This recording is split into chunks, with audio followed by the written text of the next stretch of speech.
Dracula is an 1897 Gothic horror novel by Irish author Bram Stoker. It introduced the character of Count Dracula and established many conventions of subsequent vampire fantasy. More than 200 films have been made that feature Count Dracula, a number second only to Sherlock Holmes.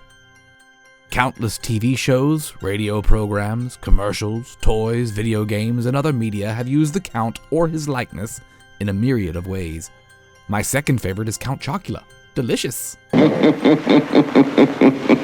My first favorite is Pinball, of course. There have only been two pinball machines, Stern's 1979 Dracula, which did not make this list, mainly due to the hokey Kmart Halloween costume level vampire on the side of the cabinet. I mean, come on, that was the best you could do in 1979? I don't believe it. And Williams' 1993 Bram Stoker's Dracula. Designed by Barry Alzer for Williams in 1993, the machine is based on the 1992 movie directed by Francis Ford Coppola. Here occurred the frightening and shocking history of Prince Dracula and the woman he loved. The game is creepy. The sound and music are possibly the best of its decade, with Gary Oldman providing the voice of Dracula and dot matrix animations that seem to go above and beyond what other games at the time were doing. Not to mention that blood red DMD, the first one I recall seeing. This is one of those games where home collectors may want to disable the attract mode unless you want to be scared in your own basement.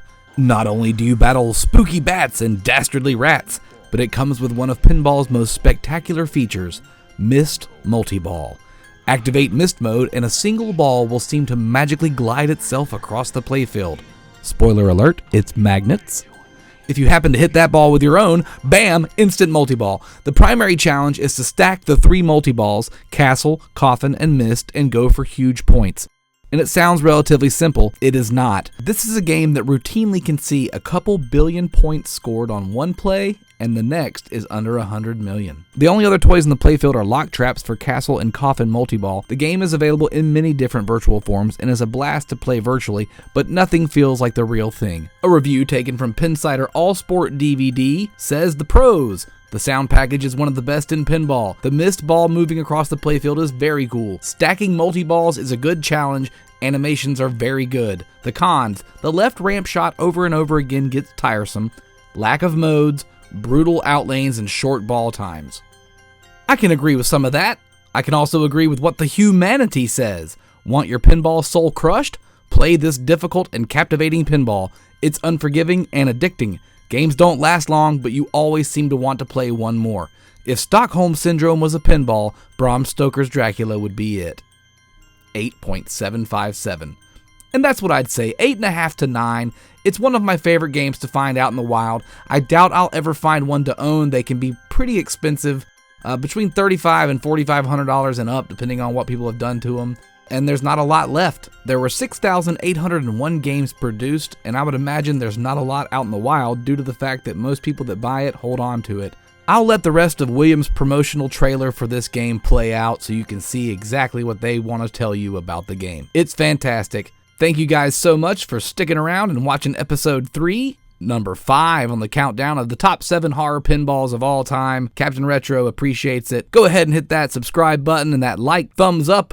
I mean, why not, right? You should probably hit that thing. Please? Captain! During the design of this game, we worked intimately with Columbia Pictures to create an unparalleled pinball experience. The result is a complete license. The voice of Dracula is that of the film star Gary Oldman. We travelled to London to record him. And all the actors are depicted from the most memorable scenes. The centerpiece of the playfield? Dracula in his coffin. The game features some of our most important technological breakthroughs. Just take a look at these effects on the blood red dot matrix display. Here is video mode, a werewolf hunt in the cemetery. Another first is multi-ball. 3 different multi-balls, Coffin, Castle, and Mist multi-ball, can all be activated simultaneously to triple jackpot payoffs. Mist multi-ball is completely unique. It begins when a ball traverses the playfield carried by nothing more than Dracula's most elusive form, the green mist.